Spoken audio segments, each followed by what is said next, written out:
Жалпы өміріміздің әрқайсымыздың өмірімізде неше түрлі ситуациялар болады ғой, біздің жүрегімізге тревога алып келетін, иә. Сондай ситуацияларда қалай жүректі тыныштандыру керек екенін бөлісейін ба?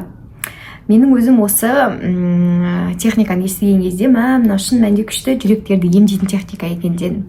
Мысалға біз бір нәрсеге қатты риза емеспіз, біздің көңілімізді түсіреді, иә. Например, алдында мен қатты жұмыс жасайтын кезде менің қызым ауырып қалды.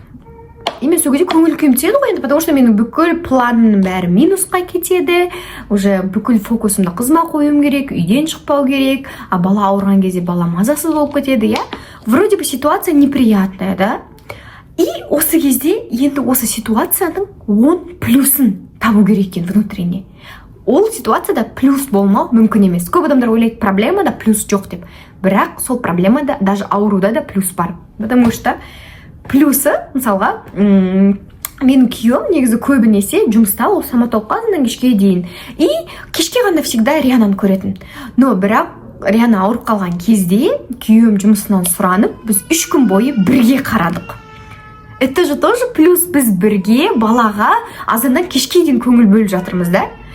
Екінші плюс, біз екеуміз енді балаға бірге қарап атқаннан кейін в большей степени сөйлесеміз, екеуміз жеке уақытты да көп өткізіп жатырмыз. Екінші плюс. Үшінші плюс, маған өзіммен өзім қалуыма, кішкене заземлиться етуіме, біраз нәрселерді ойлануыма мүмкіндік берілді. Мен анау сразу жұмыс аптасына кіріп, бүйтіп, деловой болып кеткен жоқпын, да? Миым неше түрлі мың жұмыс процесімен толып кеткен жоқ.